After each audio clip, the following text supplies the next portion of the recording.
Hello students, कैसे हैं आप सब। तो पिछले वीडियो के अंदर हमने डिस्कशन किया था फंक्शनल आइसोमेरिज्म।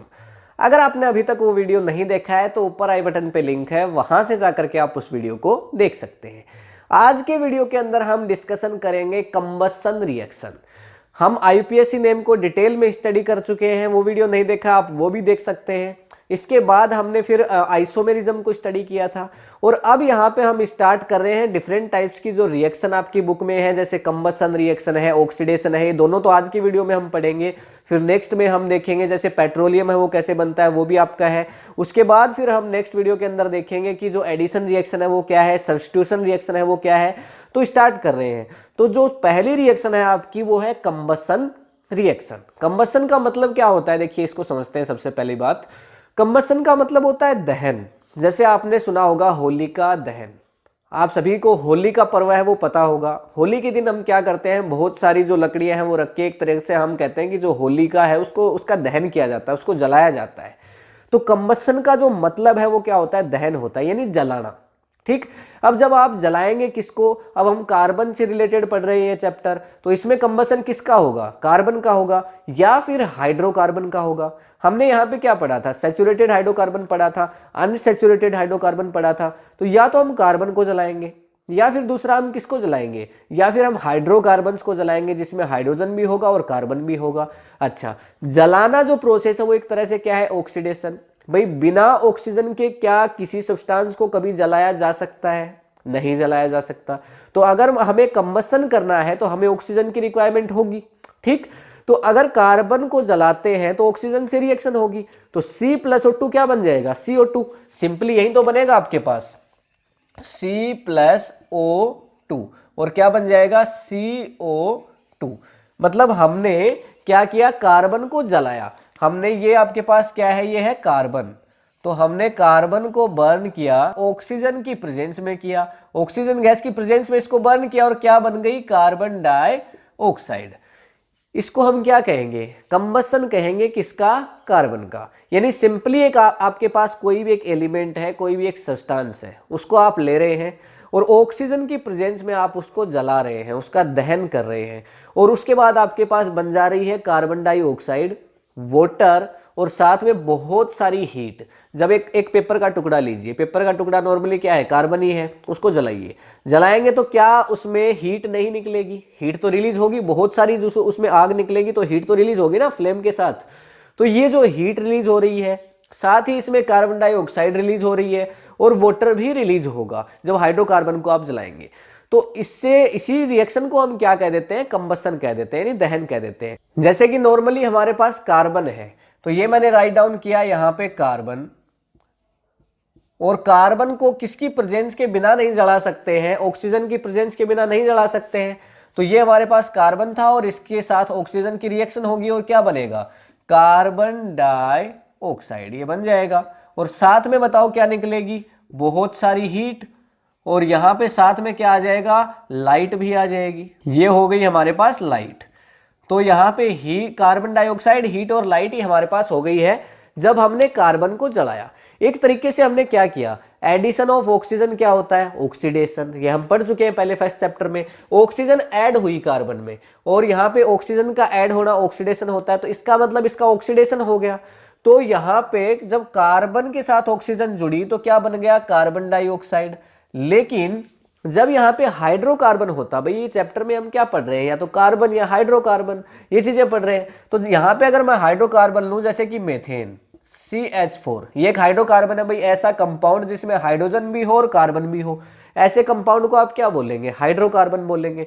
तो इसको अगर ऑक्सीजन से रिएक्शन करवाई जाए तो क्या बनना चाहिए आपके हिसाब से, देखो कार्बन ने ऑक्सीजन से करेगा तो क्या बनेगा, कार्बन डाइऑक्साइड सबसे पहले। उसके बाद ये हाइड्रोजन भी ऑक्सीजन से रिएक्शन करेगा, इसका भी तो ऑक्सीडेशन होगा भाई, यहाँ पे जो जो प्रेजेंट है सबके साथ रिएक्शन होगी। तो यहाँ पे बनेगा वाटर आपके पास, ये वाटर बन गया। और जब आग लगेगी तो साथ में कुछ और निकलेगा भाई, कागज को लीजिए, कागज के टुकड़े को जलाइए तो लाइट एनर्जी रिलीज होगी और बहुत सारी हीट भी रिलीज होगी। तो ये आपके पास आ जाएगी यहाँ पे हीट, और साथ में यहाँ पे क्या आ जाएगी आपके पास, लाइट। ओके, तो हीट और लाइट एनर्जी है वो और आ जाएगी। यानी कुल मिलाकर के हमने किसी भी एक सब्सटेंस को जलाया, हमारे पास कोई भी एक सब्सटेंस है जिसको हमने जलाया, चाहे वो कार्बन था या हाइड्रोकार्बन था, हमने उसको जलाया। जब हमने एक सब्सटेंस को जलाया तो किसकी प्रेजेंस में जलाया? ऑक्सीजन की प्रेजेंस में जलाया। और हमें क्या मिल गया? कार्बन डाइऑक्साइड, वाटर, हीट और लाइट। इसी को हम कहते हैं कंबसन रिएक्शन। यानी जब आप एक सब्सटेंस को जलाते हैं और आपको ऑक्सीजन की प्रेजेंस में उसको जलाना है और आपको मिल जाए कार्बन डाइऑक्साइड, आपको मिल जाए वाटर, आपको मिल जाए हीट और आपको मिले लाइट, तब आप उस ऐसी रिएक्शन को क्या बोल देंगे? कंबसन रिएक्शन बोल देंगे। डिफाइन करना बिल्कुल आसान हो गया आपके लिए, ठीक है। तो ये दो example same as it is आपकी एनसीईआरटी के अंदर दिए गए हैं। और एग्जांपल्स भी हम राइट डाउन कर सकते हैं। जैसे आपके पास है एथेनॉल। एथेनॉल क्या होता है? CH3CH2OH। एथ का मतलब दो कार्बन, ओल का मतलब एल्कोहल। तो ये दो कार्बन है, देखो CH3CH2, आईयूपीएसी नेम हम पढ़ चुके हैं ऑलरेडी।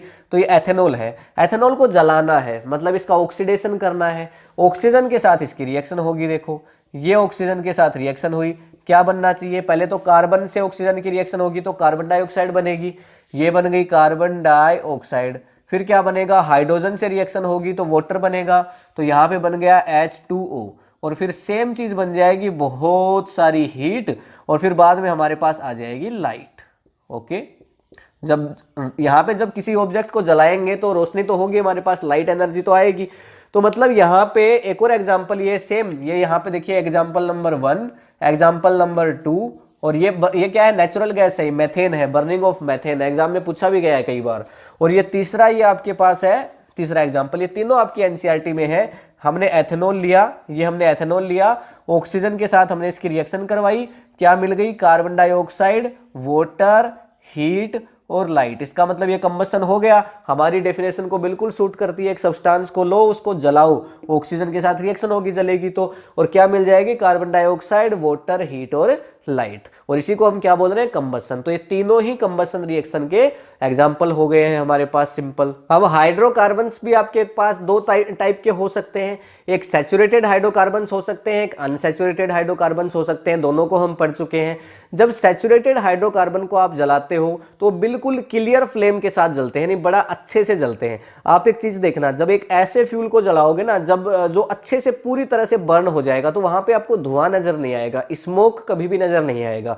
जैसे कि यहाँ पे घर में एलपीजी को जलाते हैं, उसमें मेथेन होता है। जब इसको आप जलाओगे तो आपको बिल्कुल भी पता नहीं चलेगा कि फ्यूल जल रहा है। मतलब आप देखते हो कि कभी भी जो आपके वसल्स हैं, बर्तन हैं, वो कभी भी जब गैस पे रखते हो तो कभी ब्लैक नहीं होते नीचे से, क्योंकि फ्यूल है वो आपका अच्छे से जल रहा होता है। वहीं पे अगर आपके जो वसल्स हैं, बर्तन है, अगर ब्लैक हो रहे हो नीचे से, तो समझ जाओ फ्यूल है वो आपका वेस्टेज हो रहा है, वो जल नहीं रहा है, ठीक है ना। तो यहाँ पे क्या होगा? लकड़ी को जला के देखना, कभी घर में लकड़ी आपने जरूर जलाई होगी, तो बहुत सारा स्मोक, धुआं प्रोड्यूस होता है, धुआं निकल रहा है, स्मोक निकल रहा है। इसका मतलब क्या होता है कि पूरी तरह से आपका फ्यूल है वो जला नहीं, बहुत सारा फ्यूल आपका वेस्ट हो गया है, लकड़ी पूरी तरह से जल नहीं पाई, यानी वो बहुत कम जल रही है, बहुत कम हिस्सा उसका आपको heat energy, light energy provide करवा पा रहा है, ठीक है। और वहीं पे अनसैचुरेटेड को जब आप जलाओगे तो येलो फ्लेम आपको देखने को मिलेगी। अनसैचुरेटेड है वो पूरी तरह से जल नहीं पाते हैं। एक और सिचुएशन होती है, देखिए जैसे सैचुरेटेड को आपने जलाया, बिल्कुल एकदम क्लियर फ्लेम के साथ वो जलेगा। जितने भी सैचुरेटेड कौन से होते हैं? जिनमें सिंगल बॉन्ड आपको हमेशा नजर आएगा। सैचुरेटेड कार्बन कार्बन के बीच सिंगल बॉन्ड पढ़ चुके हैं हम पहले, सैचुरेटेड और अनसैचुरेटेड हाइड्रोकार्बन, हमारा वीडियो अवेलेबल है, आप उसको देख सकते हैं। अनसैचुरेटेड जो है उसमें क्या है? डबल बॉन्ड भी होंगे कार्बन कार्बन के बीच, ट्रिपल बॉन्ड भी होंगे, यानी एल्किन और एल्काइंस, वो येलो फ्लेम के साथ जलती हैं। लेकिन एक पॉइंट यहाँ पे इसमें और आ जाता है कि कई बार जब आप जला रहे हो तो उस टाइम प्रॉपर ऑक्सीजन नहीं मिल पाती है। जैसे आपने कोई भी फ्यूल जलाया, लेकिन जरूरी नहीं है ना कि हमेशा अच्छे से ऑक्सीजन पूरी तरह से मिल जाए। तो ऐसी सिचुएशन जब होती है तो वहां पे कार्बन डाइऑक्साइड रिलीज ना होकर के कार्बन मोनोऑक्साइड रिलीज हो जाती है, जो कि एक अच्छा पोल्यूएंट है, मतलब इन्वायरमेंट को बहुत खराब करता है। और जो फ्यूल होते हैं जैसे पेट्रोल है, डीजल है, पढ़ेंगे हम नेक्स्ट वीडियो के अंदर पेट्रोलियम कैसे फॉर्म होता है। तो जो पेट्रोल डीजल है, इन सभी के अंदर कुछ अमाउंट में नाइट्रोजन भी होता है, कुछ अमाउंट में सल्फर भी होता है। जैसे अब नाइट्रोजन जलेगा आपके पास, तो नाइट्रोजन जल करके क्या बनाएगा? नाइट्रोजन जब ऑक्सीजन से रिएक्शन करेगा तो NO2 नाइट्रोजन डाइऑक्साइड बना देगा, ये भी एक पोल्यूएंट है। सल्फर जलेगा तो क्या बनाएगा? सल्फर प्लस ऑक्सीजन, इसका भी ऑक्सीडेशन हो जाएगा तो ये हो जाएगी SO2, तो ये भी एक पोल्यूएंट है। तो नाइट्रोजन डाइऑक्साइड, सल्फर डाइऑक्साइड और एक आपके पास कार्बन मोनोऑक्साइड, पूरा O है, देखिए ये CO, CO2 नहीं है, केवल CO है, तो इसको कार्बन, एक O है ना इसलिए मोनो लगा रहा हूं, तो कार्बन मोनोऑक्साइड। तो carbon monoxide, nitrogen dioxide, sulphur dioxide, ये पोल्यूएंट्स हैं। जब आप किसी फ्यूल को जला रहे होते हैं और जो पूरी तरह से जब वो बर्न नहीं होता है तो ये पोल्यूएंट्स भी साथ में रिलीज हो जाते हैं जो एनवायरनमेंट को बहुत ज्यादा हार्म करते हैं। ये तो बात हो गई आपकी कंबस्शन रिएक्शन की, यानी जो दहन, जब आप किसी चीज को जला रहे हैं, हीट लाइट एनर्जी आपको मिल गई, कार्बन डाइऑक्साइड वाटर आपको मिल गया। अब इसके बाद एक आती है इंपॉर्टेंट रिएक्शन जो आपके एग्जाम में पूछी जा सकती है आपसे, जो कि है ऑक्सीडेशन रिएक्शन। ऑक्सीडेशन वैसे तो आप पढ़ चुके हो फर्स्ट चैप्टर में, भाई एक सब्सटेंस के साथ ऑक्सीजन की रिएक्शन होती है, नहीं ऑक्सीजन अगर ऐड हो गया जैसे C+O2 CO2 हो गया तो क्या बन गया, कार्बन डाइऑक्साइड, तो ये ऑक्सीडेशन ही हो गया एक तरह से कार्बन का। लेकिन एक ऑक्सीडेशन आपकी रिएक्शन और है जो आपको इसी एथेनॉल को यहां पे बदल देती है कार्बोक्सिलिक एसिड में। हमने कार्बोक्सिलिक एसिड भी आईपीएससी नेम जब पढ़े थे उसमें पढ़ लिया है।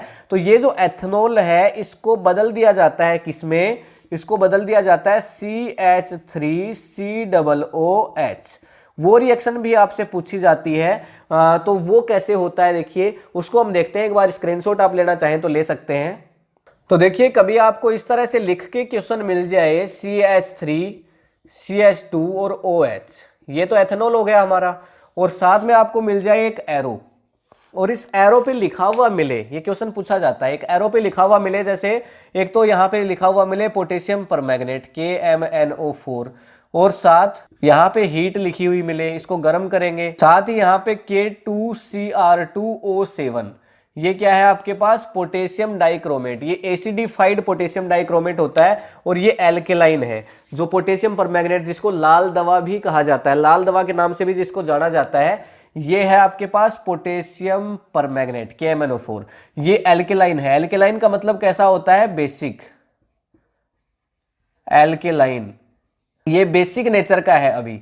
और ये जो है K2Cr2O7, ये यहां पे आपके पास है एसिडिफाइड, मतलब एसिड के जैसा आप इसको समझ सकते हो,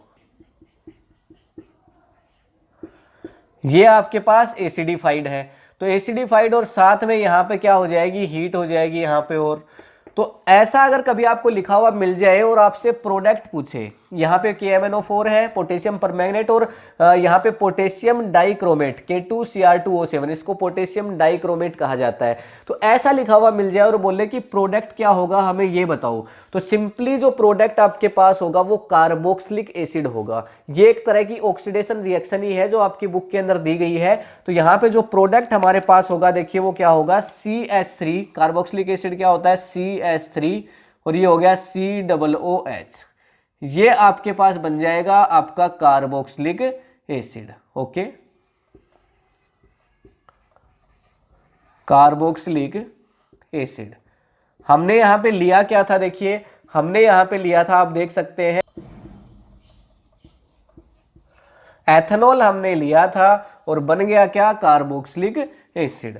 तो ये सिंपली एक ऑक्सीडेशन रिएक्शन है जिसमें बताया गया है आपको आपकी बुक के अंदर कि जो एथेनॉल है उसका जब ऑक्सीडेशन होता है, इसको ऑक्सीडेशन रिएक्शन ही कहा जाता है, ऑक्सीडेशन रिएक्शन। तो एक नॉर्मल ऑक्सीडेशन रिएक्शन तो वो है जो आपने पढ़ी थी कहाँ पे, फर्स्ट चैप्टर के अंदर, और एक आपकी ऑक्सीडेशन रिएक्शन ये है जो आपसे पूछी जा सकती है एग्जाम में कार्बन एंड इट्स कंपाउंड के लिए।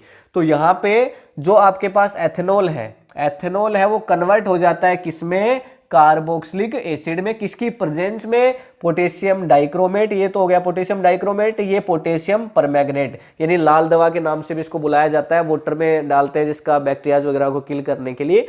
तो ये आपकी वो रिएक्शन है वो हो गई है। सिंपली ये था आपका जो कंबशन रिएक्शन और ऑक्सीडेशन रिएक्शन।